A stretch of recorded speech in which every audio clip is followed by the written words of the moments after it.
Welcome to A Better Divorce podcast, where we have conversations about the emotional, financial, and legal issues that are on your mind or should be on your radar if your goal is to keep your divorce out of court. I'm collaborative divorce attorney and mediator Andrea Vacca, and I know that how you divorce matters to your long-term well-being. That's why it's my mission to help you have a better divorce with as little acrimony as possible, so that you can create the best life possible on the other side of your marriage. Hi, everyone. It's Andrea Vacca, and I'm happy to have Dave Edwards with me today here on the Better Divorce podcast. David is the founder of Heron Wealth, a New York City-based wealth advisory firm that provides financial planning, investment advice, and tax and estate planning services to his clients and families living in the United States, Latin America, and Europe. David, welcome to A Better Divorce podcast. Good morning, Andrea. So I'm really looking forward to our discussion today about investing after divorce.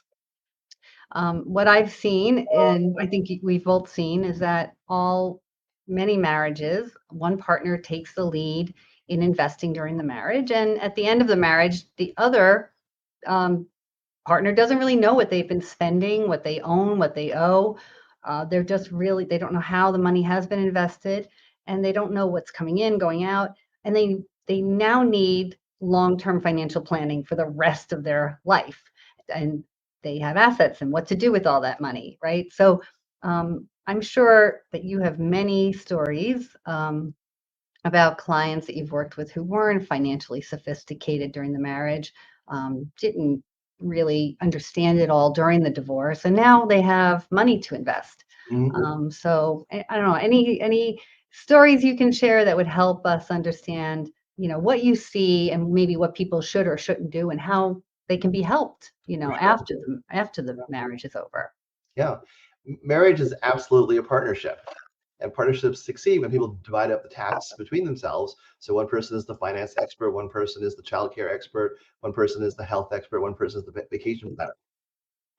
And then all of a sudden you're divorced, and all of a sudden, the finance person needs to acquire childcare skills, and the childcare person needs to acquire financial skills.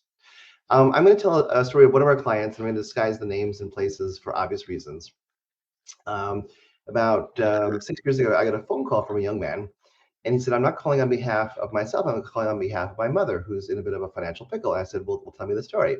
Well, it turned out she had been the wife of a very successful and powerful New York City investor.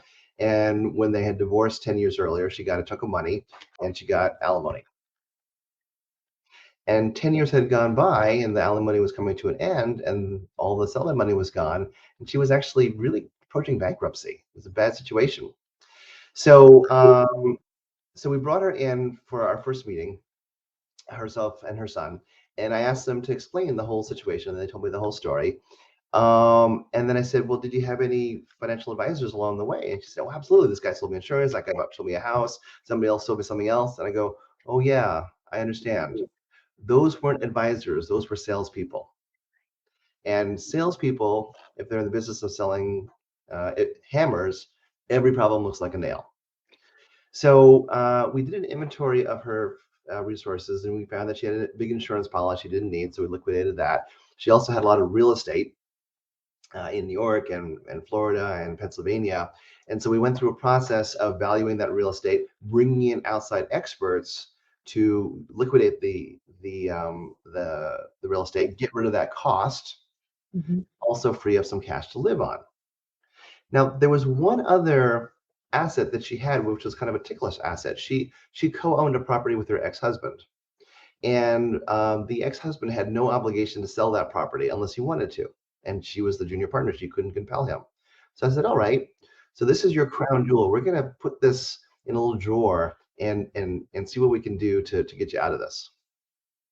And then I brought in one of our litigator experts, and we pulled apart the divorce decree and examined every single nuance and war gamed in advance what we would do if this property ever came up for sale.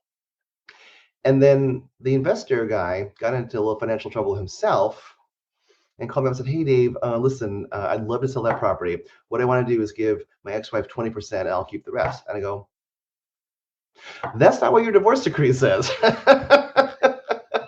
Your divorce decree says that he gets 75% and you get 25%. And he goes, well, forget it. I'm not gonna sell. I'm like, okay, whatever. And then things got worse and worse and worse for him financially. And finally he came back to us, and we actually had lined up a buyer for the property as well. The buyer was champing to buy the property, and we just wouldn't budge on this one issue. And so finally the guy folded, and she got 75% and he got 25%. And that money became a pot of money that will support her lifestyle for the rest of her life and give a good chunk to her kids.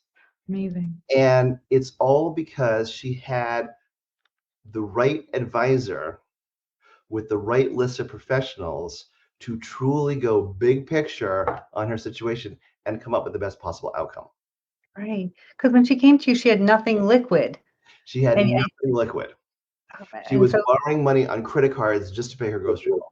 unbelievable. So someone who really was wealthy on paper Yeah, and had a good deal in her divorce yeah. and she was getting half the assets or whatever the assets were. She was getting a large chunk. It sounds like millions and millions and millions of dollars. It was millions and millions. Had And nothing. if she had been able to hire us 10 years earlier when she first divorced, none of this ever would have been an issue. But you have to play the cards that you're dealt, and now this is where we are 10 years later. Right. So it sounds like you really were the quarterback here. You That really could is see that, that like you is said, the big picture. That is exactly right. You and I are of the era that remember the old Mission Impossible series. At the start of every episode, after Mr. Phelps got the little tape, he would go into a folder and pick out who was the Mission Impossible team for this particular project. And that's what we did. We have in-house resources, but we also have outside experts, and we bring in the right team, get everybody lined up. And it was hilarious. The husband had no idea what he was facing until it was too late. Right. He thought she was going to be the same pushover he Yes, had during the divorce. exactly. And for the first time in her life, the wife, actually won versus her husband. She was thrilled with that alone. Bravo. During as when we help our clients divorce, if this person had been our client, we would have had that team together prior. We would have been advising them to have their own advisor, their own investment advisor if they didn't have one yet, make sure they're consulting with somebody so that they're looking long term. How will this work? Will you be able to afford your lifestyle? The team approach is so important during the divorce, after the divorce, maybe before a divorce. Her lawyer for her divorce was so bad. I wondered if he was in the pay of the ex-husband. Oh my, well, that wouldn't be the first time that's happened. I Yeah. have seen that with some people have come back years and years later and they showed me the agreement and it's like that attorney clearly was not representing your interests. They were clearly working for your husband. Who was paying them? You know, what was their relationship? Yeah. Not the first time. So, based on on the clients that you've worked with, the clients, people who are listening to this podcast, watching this podcast, are people who are considering divorce or in the middle of a divorce. So, what advice would you have for what not to do? What have you seen clients that you're working with, how they might have harmed themselves or not helped themselves during the divorce process that ends up putting them in a worse financial position than Yeah. they should have been? What? Yeah, not every one of my clients has the luxury of being able to squander millions before they get to the right solution. More commonly, our clients have a million or 2.5 million. And the number one mistake I see during divorce is that one spouse or both spouses just decide they're gonna fight every single issue till the very end. At which point there's no assets left at all. The attorneys have them. The And attorneys. then the attorneys settle. And I have known families that had to liquidate the kids' college accounts and sell off the family home and run their 401ks down to zero just to get through the divorce process. So I always tell clients there's three ways to divorce. One is the mediated approach, which you're very familiar with because that's what you do. It's easy, it's cheap, it's fast, but both parties have to agree. Once one client decides to not mediate anymore, then you go to the second level of divorce, which is the somewhat litigated divorce. That's what I went through in my first marriage. And it would cost more and take longer, but you'll still come out mostly intact.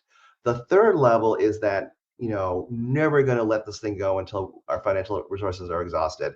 And that's just the worst possible outcome. I had a client who was 5 years into his divorce, and it was a terrible situation because he had all the wealth. So under New York state law, he was obliged to pay for his legal expenses and her legal expenses. So the lawyers just kept going back around and around and around. They were loving it, you know. Right. And I finally wrote him a letter and said, "Dear client, this divorce is robbing you of your own money and your child's money. What can you do to resolve this quickly?"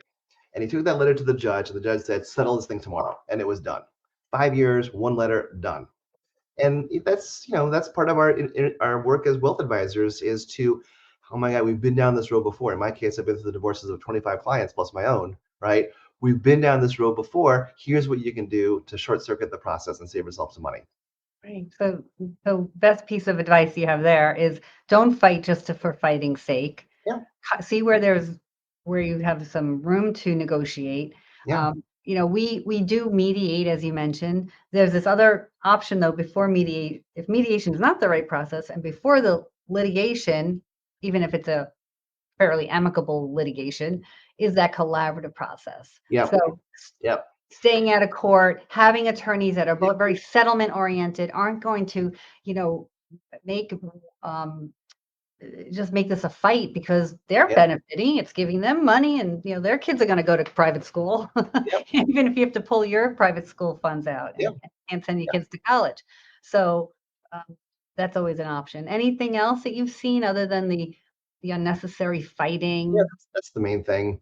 The clients that we work with in the olden days, the husband would have a secret business or a secret family or something, and that's just not possible anymore. We know everything and see everything. Divorce is the only thing worse than divorce is death, and it's particularly brutal on the person who didn't want to get divorced in the first place. That was me. No one was more surprised than I was. Um, and I just sought out, a therapist I worked with on another issue years before, and just talked it through with him, and he said, "Yeah, this marriage is over. That's the reality of the situation.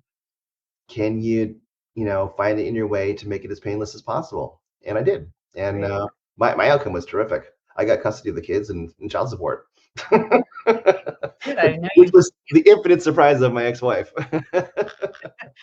she wanted the divorce.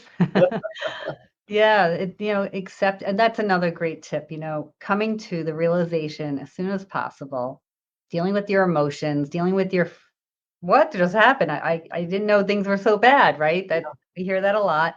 Yeah, But if you can accept it, that this other person no longer wants to be married to you, then you're going to be able to make better decisions, better financial decisions, legal decisions, yep, because you're managing your emotions. yep.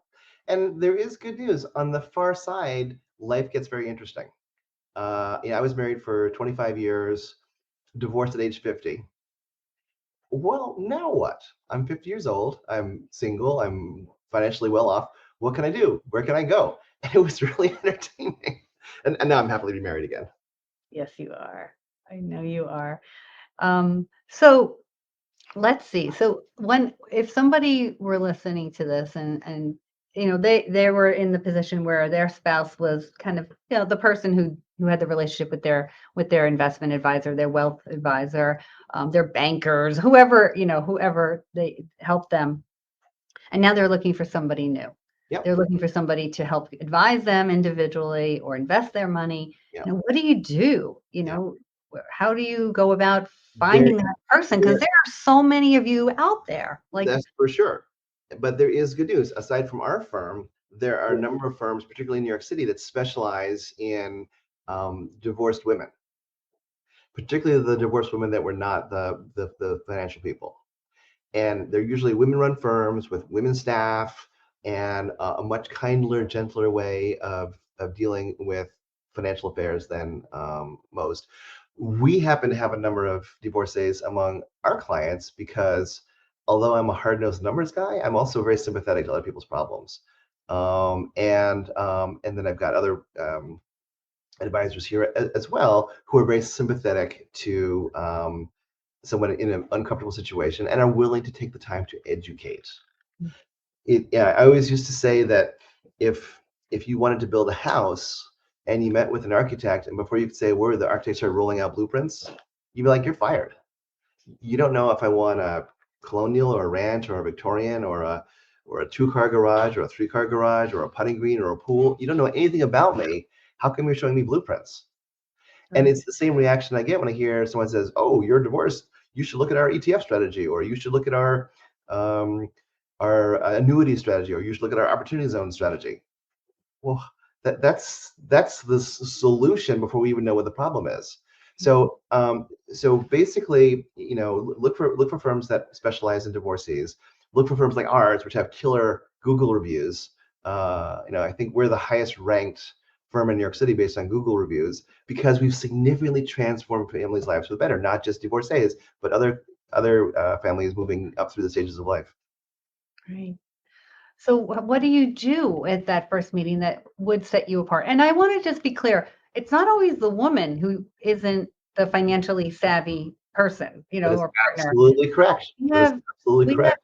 yeah, there's men too. Everyone, like you said, everyone has a role in their relationship, in their marriage, and it's not good or bad. And it's not, and more I'm seeing men who they Yeah, might be making more, but they don't really know, they're not really financially savvy. They just yeah. know how to make money. You know these statistics as well as I do. The families, the couples that are most likely to stay together, the husband makes slightly more than the wife. And the families more likely to divorce are where the husband makes significantly more than the wife. And the most at risk is where, the wife makes more than the husband. And then also you have gay couples now, and that is a whole other dynamic. Right. So yeah, so I have a couple of client families where the husband said, "Look at my wife; she's making so much money. What's the point? And who's going to take care of the kids?" Well, that person would be the person at risk in a divorce. Right. So so somebody comes to you, not the financially sophisticated spouse, what do you do to find out play the role of the financial architect here? Yeah, What are you doing? What's people the are first step? mostly terrified of financial advisors because mostly they think we're the Wolf of Wall Street, that movie. And I laugh because I started my job on Wall Street 3 years before Jordan Belfort. Oh yeah, I remember those days. It was pretty nuts. But it's been a couple of decades since anybody you work with on Wall Street is the sleaze. Those people have long been weeded out. At our firm, we actually have on our website the 6 steps it takes to become one of our clients. And the first step is the hot topic conversation. Why are you calling us today? And sometimes it's divorce, and sometimes it's childcare, and sometimes it's aging parents, and sometimes it's a second home, it's retirement. What is the hot topic today? Why did you call us? And then in the olden days, we'd hand out a 8-page questionnaire and ask people to fill it out. No one has time for that anymore.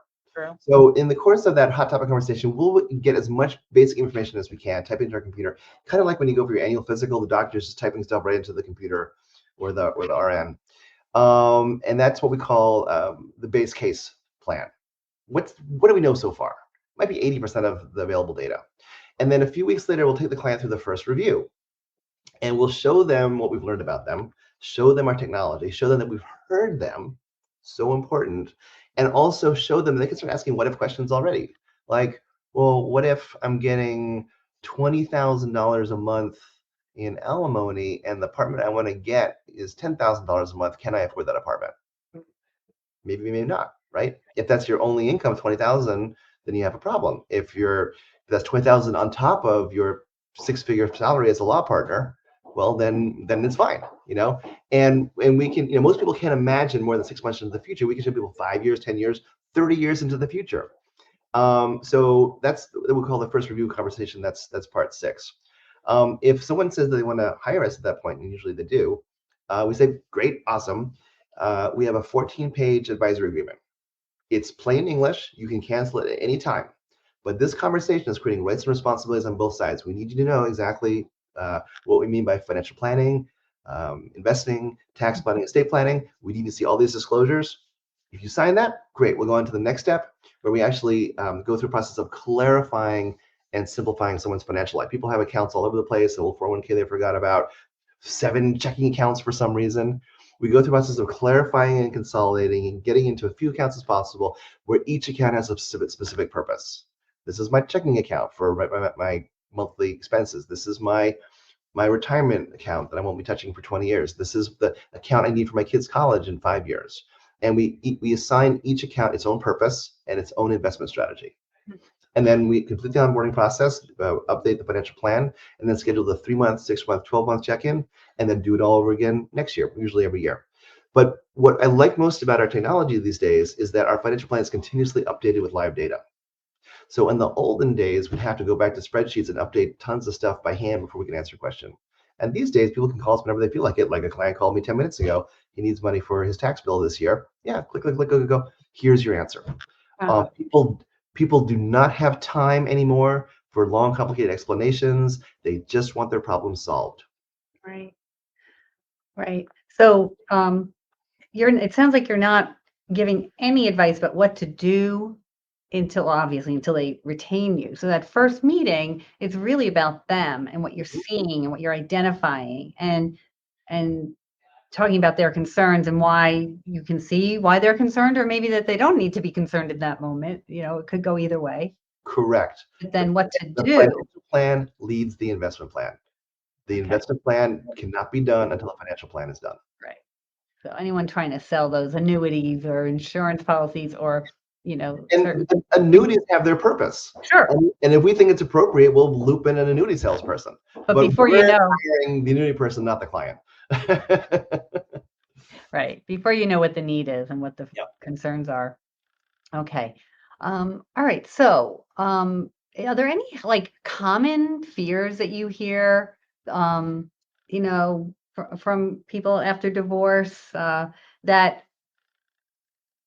that you help with, that you can help alleviate? The common fear of every client of ours is this: will I be okay?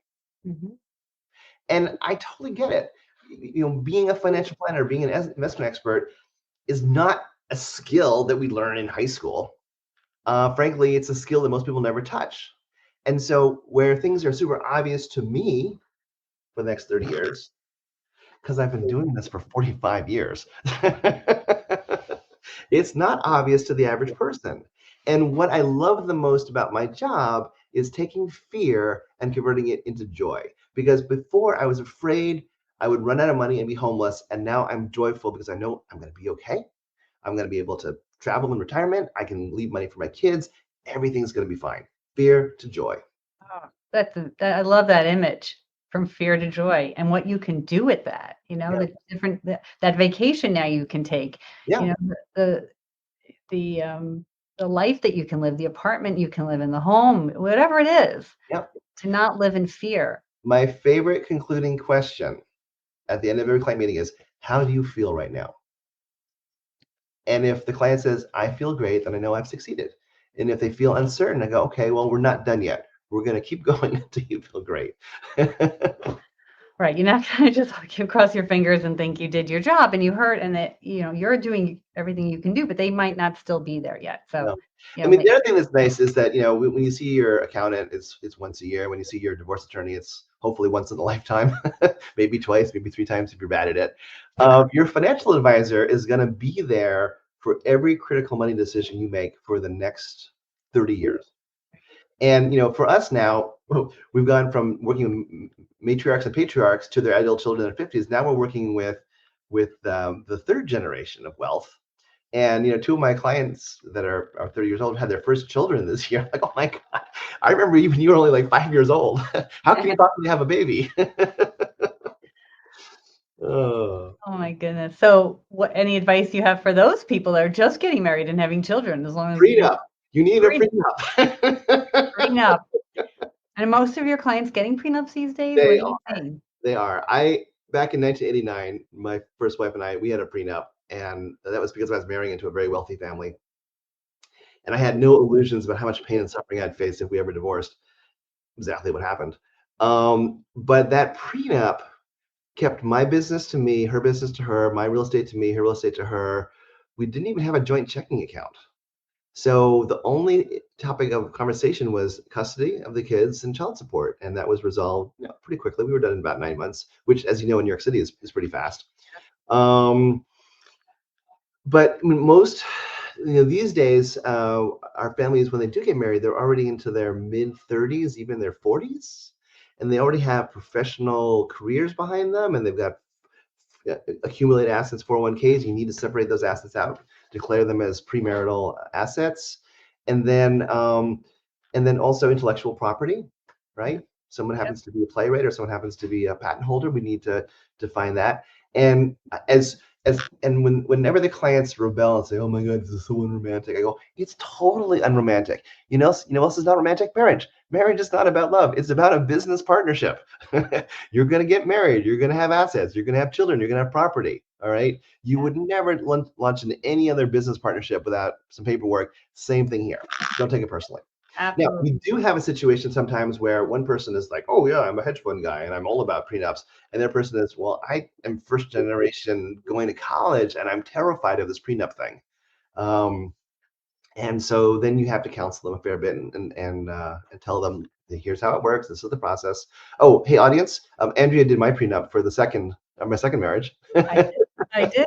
So it was a And wonderful experience working it with you. was a very smooth, easy process because my wife, who's also a financial advisor, she chose the trust and estate attorney, and then we had Andrea on the prenup side, and they got together to resolve all of the second marriage issues because I have two children from the first marriage. She has nieces and nephews. We need to figure out a process to handle all that. And then having done the prenup, it rolled right into the estate plan. And what I loved working about with you is that it was very, what I call conscious coupling. You've heard of unconscious coupling Yeah. for divorce. Well, what we do with helping our clients that when they will allow it and can do this with their future spouse is a conscious coupling.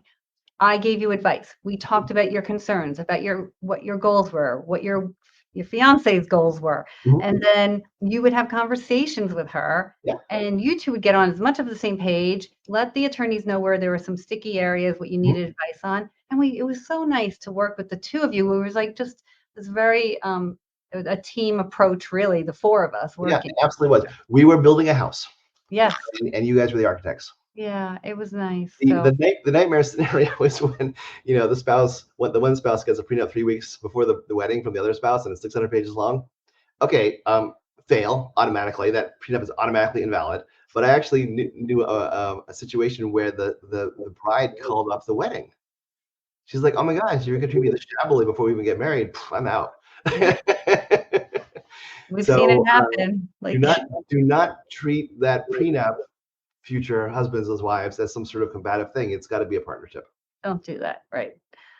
All right. Well, Dave, I really appreciate your time. And look, the last thing I ask all my guests is if you have a better divorce tip. So if I were to ask you that, what would you say is your one better divorce tip? I'm going to give a pre-marriage tip and a post-marriage tip. The pre-marriage tip is, yeah, get a prenup. Just do it. Uh, $5,000, $10,000, whatever. Just do it. The post-marriage tip is, hey, even if one partner takes the lead on finances, the other partner should be on every single email. And even when like one partner emails me, I always email both partners back.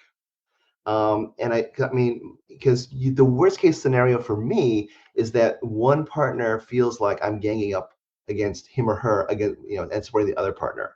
And I've been through 25 divorces of my clients. I've retained all but three, both sides, because I was even-handed coming into the divorce and even-handed through the divorce. And then after it was over, I said, "There's now a Chinese wall. I will not discuss back and forth your situations." And then people trust me and they stay with my firm. And your better divorce tip for those who are not yet or maybe contemplating divorce or maybe happily married and are listening to this, start getting involved with the financial advisor. Have as much of a be on some emails, have some kind of relationship so you know what's going You got on. to be on the emails. You got to go to the meetings, even if you feel like it's over your head. It doesn't matter. You need to have as good a relationship with the advisor as the other partner.